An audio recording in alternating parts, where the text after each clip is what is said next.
আজকের ভিডিওটি সম্পূর্ণ ভিন্ন ধারার। আসলে আমার এক দর্শক বন্ধুর অনুরোধেই আজকের এই ভিডিওটি করা। তিনি চেয়েছেন আমি যেন এমন কিছু গাছের সাথে পরিচয় করিয়ে দেই যেই গাছ দিয়ে মাছ ধরা যায়। সত্যি তো অনেক সময় মাছ ধরতে গিয়ে যদি মাছ না পাওয়া যায় তাহলে হয় মন খারাপ। তাছাড়া যদি একটা মাছ ধরতে গিয়ে লেগে যায় অনেকটা সময় তাহলে মনে হয় ইস, কতটা সময় নষ্ট করলাম।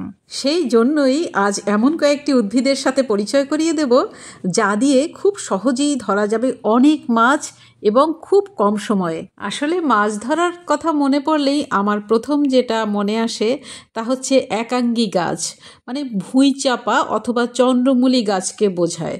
এই গাছ দেখতে অনেকটা আদা গাছ, হলুদ গাছ বা আম আদা গাছের মতোই দেখায়, যার বৈজ্ঞানিক নাম হচ্ছে ক্যাম্ফেরিয়া গালাঙ্গা। আদা বা হলুদ গাছের মতোই এর গোড়াতেও কন্দ আকারের আদা পাওয়া যায়, যেটাকে অ্যারোমেটিক জিঞ্জারও বলা হয়, কারণ এতে থাকে প্রচুর সুগন্ধ। জিঞ্জিবারেসি পরিবারের অন্তর্গত এই উদ্ভিদের অন্য নামগুলো হলো রিজারেকশন লিলি, লেজার গালাঙ্গাল অথবা স্যান্ড জিঞ্জার। এই গাছকে বা এই গাছের গোড়ায় যে আদা পাওয়া যায় সেই আদাকে মাছের চারের সাথে সুগন্ধি মশলা হিসেবে ব্যবহার করা যায়, যেই সুগন্ধে মাছ আকৃষ্ট হয়ে ধরা পড়ে। আবার আমাদের দেশের গন্ধ ভাদুলি পাতাকেও মাছ ধরার কাজে লাগানো হয়ে থাকে। এই গাছকে ভাদুলি পাতা বা পাদ্রি পাতাও বলা হয়। আগে দেখানো একাঙ্গী গাছের সাথে গন্ধ ভাদুলির পাতা বেটে মিশিয়ে একেবারে মাছ ধরার চার তৈরি করলে মাছ ধরতে সুবিধে হয়। এই গন্ধভাদুলি পাতায় এমন একটা গন্ধ যা মানুষের খুব একটা প্রিয় নয়, কিন্তু মাছেদের খুব প্রিয় গন্ধ। এই পাতা একটু ঘষে নাকের কাছে নিলে বোঝা যায় যে কত গন্ধ এতে।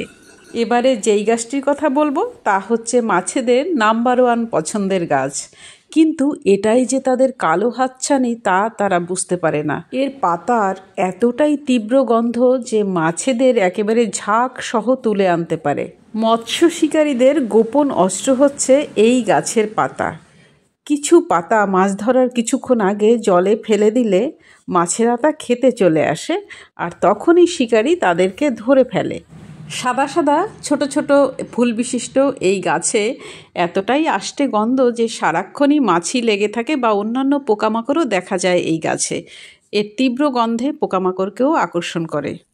মাছ ধরার কাজে এই গাছটিও খুব কার্যকরী ভূমিকা রাখে। এর নাম হচ্ছে লিপিয়া আলবা বা বাংলায় বলে মটমটিয়া গাছ। এটা হচ্ছে সেই লন্ডনা ফুলের যেটা বুনো ভার্সন। এই গাছের ছোট ছোট ডালগুলো খুব সহজেই ভাঙা যায়, এই দেখুন, এই জন্য এটাকে মটমটিয়া বলা হয়। রাস্তার আশেপাশে এই গুল্ম জাতীয় ঝোপালো গাছগুলোর পাশ দিয়ে যদি হেঁটে যাওয়া যায় তাহলে এর তীব্র গন্ধ নাকে চলে আসে। একটু ভেঙে দেখি তো। হ্যাঁ, বুনো আষ্টে কিছুটা সোধা গন্ধ সব মিলিয়ে মিশিয়ে আর কি। মাছ ধরার জন্য আপনি যেই জায়গাটি নির্বাচন করতে চান ছিপ ফেলা বা জাল দিয়ে মাছ ধরার জন্য, সেই জায়গায় কিছুক্ষণ আগে জলের মধ্যে এই গাছের ডালপালা সহ কিছু পাতা ফেলে রাখবেন, তাহলেই দেখবেন মাছেরা চলে আসবে, আপনার মাছ ধরতে সুবিধে হবে। আবার বড়শির সুতোর সাথে মাছের গতি বা টোপের নড়াচড়া বোঝার জন্য যে জিনিসটা বাঁধা হয় তাকে সাধারণত ফিশিং ইন্ডিকেটর বা বববার বলা হয়। এর জন্য ভাসমান কিছু ব্যবহার করা হয় যা সাধারণত জলের উপর ভেসে থাকে এবং মাছের টান বা নড়াচড়া বোঝালে সূচকের মতো কাজ করে। এটি সুতোর সঙ্গে বাঁধা হয়ে থাকে যাতে জলের নিচে টোপ বা ফ্লাই ঠিক মতো থাকে। মাছেরা যখন টোপ গেলে তখন ইন্ডিকেটরটি ওঠানামা করে বা সরে গিয়ে সংকেত দেয়। এই জন্য ছোটবেলায় আমরা ব্যবহার করতাম পাটকাঠির অংশ অথবা শোলা।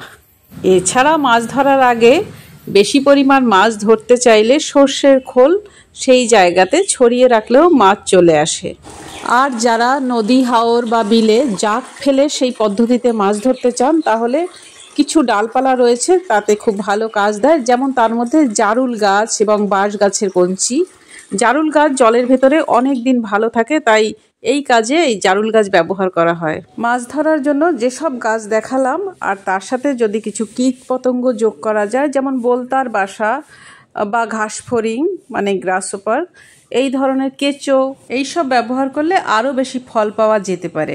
ভিডিওটি যদি ভালো লাগে লাইক, কমেন্ট আর শেয়ার করবেন, আর সবাই ভালো থাকবেন।